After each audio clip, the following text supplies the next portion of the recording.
கௌசல்யா துப்ரணாம போலா என்மா பிரதித்துதே. காப்பிரைட்டு போட்டு அப்படிவான், அதனால் நானே பாடுறேன். சரிங்க சரிங்க. சரி சரி சரி. என்னடி நினச்சிடும் நம்ம பாட்டு பாடிட்டு உட்காந்துருக்க பொழப்பு இல்லாமல். வீட்டில் பாட்டு போட்டு கேட்க முடியுதாங்க? நீங்களே சொல்லுங்க. ஒரு பாட்டை கேட்கலான்னு போட்டோம்னா அதுக்கு காப்பிரைட்டை போட்டு விட்டுறலாம். அதனால தாங்க நான் அந்த பாட்டை போடாமல் நான் உட்காந்து நானே பாடிக்கிட்டு இருக்கேன். சரி. மரும எங்க ரஞ்சிதம்? வந்த உடனே அந்த செலிப்பியை கேட்குறீங்களா? சமைச்சுக்கிட்டு இருப்பா, வருவா. சரி, நம்ம பொண்ணு எங்க? அவெல்லாம் காலையில கிளம்பி போயிட்டேன். காலையில உன் மூஞ்சில முழிச்சா விளக்குமா? காலைல ஒரு நல்ல வார்த்தை பேசலையா? வேணும் கத்துற கறந்துக்கிட்டு மென்டல். காலையில என்னப்பா பிரச்சனை? வாங்கப்பா ஆபீஸ் கிளம்பலாம். ஏம்மா உன்னால சும்மாவே இருக்க முடியாதா? அப்பா கூட சண்டை போட்டுட்டு தான் இருப்பியா? ஆமாண்டா ஆமா, என் வாய் சும்மா இருக்காதுன்னு அவர்கிட்ட போயிட்டு நான் சும்மா சண்டை போட்டுக்கிட்டு இருக்கேன். போய் அங்கிட்டு எரியத்தில என்ன ஊத்தாத. இந்த வந்துட்டேன். போ, வாங்க சிலிப்பி மரும வந்துட்டா.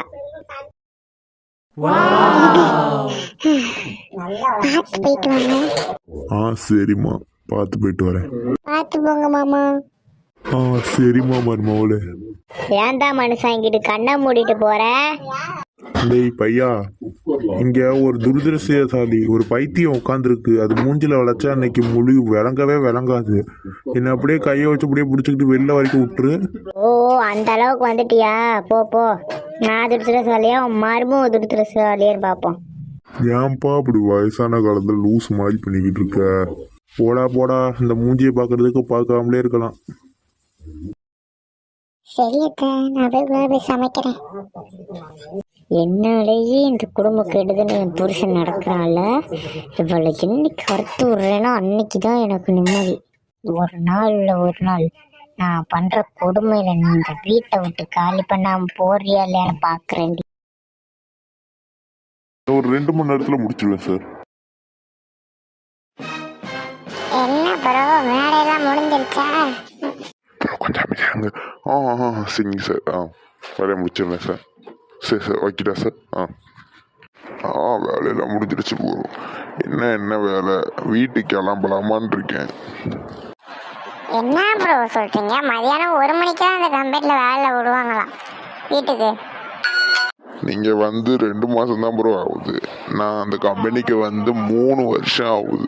3 வருஷமாக வேலை பார்க்குறேன். நான் எத்தனை டைம் போகணும்னு தெரியாதா ப்ரோ? என்ன விடுங்க ப்ரோ. அங்கே இருக்கையில் ஒருத்தர் உட்காந்துருக்காருல, அவர் தான் எங்கள் அப்பா.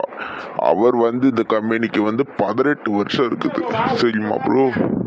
இத்தனை நாள் இந்த 2 மாசம் ஒண்ணு பண்ணா இருந்திருக்கும். அவர்தான் உங்க அப்பான்னு என்னிடம் சொல்லவே இல்லையே ப்ரோ. நீங்க சொல்லி என்ன ப்ரோ போகுது? இருங்க அவங்கள்ட்ட போயிட்டு நான் சும்மா பேச்சு கொடுத்து முடிச்சிட்டாரான்னு கேட்டு வரேன். என்ன அங்கிள், வேலையில முடிஞ்சிருச்சா? ஏன் வேலை முடிஞ்சு 1 மணி நேரம் ஆச்சு. வீட்டுக்கு போகலாமா இல்லை இந்த கம்ப்யூட்டர் போட்டியில் கேம் விளையாண்டுட்டு உட்காந்துருக்கலாமா தெரியாமல் முழிச்சுக்கிட்டு இருக்கேன். அப்போ 1 மணி நேரம் நீங்க கம்ப்யூட்டர்ல கேம் விளையாண்டுட்டு இருக்கீங்க? ஆமாப்பா. அதனால என்ன இப்படி சார்ட்ட சொல்ல போறியா? சொல்லிக்கோ சார். நானும் 1க்குள் 1 2க்குள் மண்ணு. லூசு மாதிரி கவிதை சொல்லாதீங்க அங்கிள். அவர் தான் உங்க பையனா அங்கிள்? எதிர்க்க இருக்காங்களே. ஆமாப்பா. ஏன் கேக்குற? இத்தனை நாள் பழகிருக்கோம், இன்னைக்கு தான் சொல்றீங்க. சொல்லி என்னப்பா ஆக போகுது? அதுக்கு தான்ப்பா சொல்லாம இருந்தேன். சுத்த தமிழ் சுகுணா.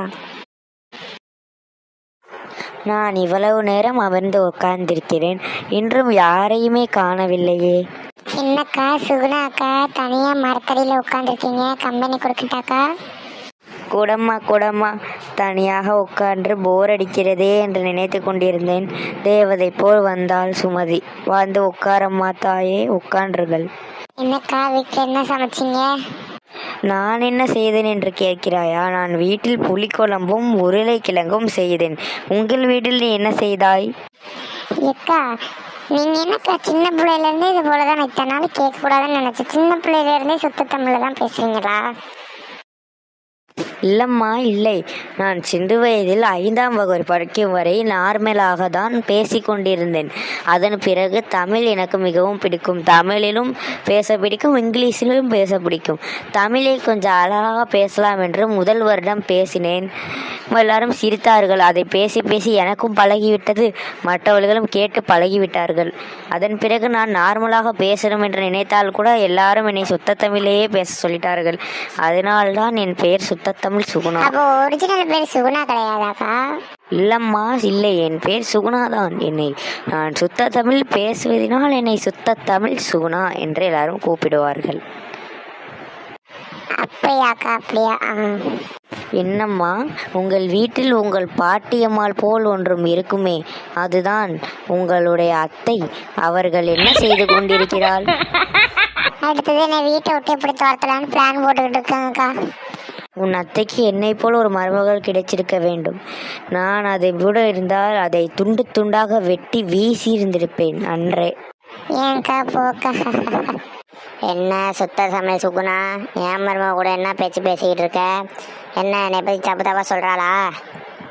வாருங்கள் வாருங்கள், ஊதா வண்ண கிழவியே வாருங்கள். ஏ சுகுணா, சுத்த தமிழ் சுகுணா, என்ன திம்மல சுத்த தமிழ் என்ன திட்டுற? அவ்வளோதான் உனக்கு மரியாதை பார்த்துக்க. நீ என்ன பண்ணிக்கிட்டு இருக்க? வீட்டுக்கு போ. எல்லாத்தையும் கொஞ்ச நேரம் பேசிட்டு போகலான்னு வந்தேன். அதெல்லாம் அங்கேருந்து பேசக்கூடாது, கிளம்பி போ. சரிங்க அத்தை.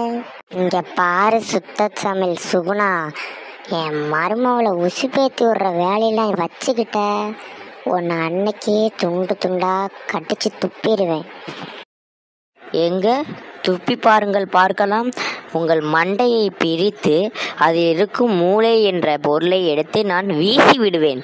என்னிடம் உங்கள் வாளை சுருட்டியே வைத்து கொள்ளுங்கள், சரியா? என்னிடம் உங்கள் வாளை காட்டினால் கத்திரிக்கோலை கொண்டு வந்து உங்கள் வாளை கட் செய்து விடுவேன். ஏப்பா உன்கிட்ட என்ன பேச்சு? பேசாதீர்கள், செல்லுங்கள். இங்கே வந்து கொண்டு என்னை வம்பிழித்து கொண்டிருக்கிறார்.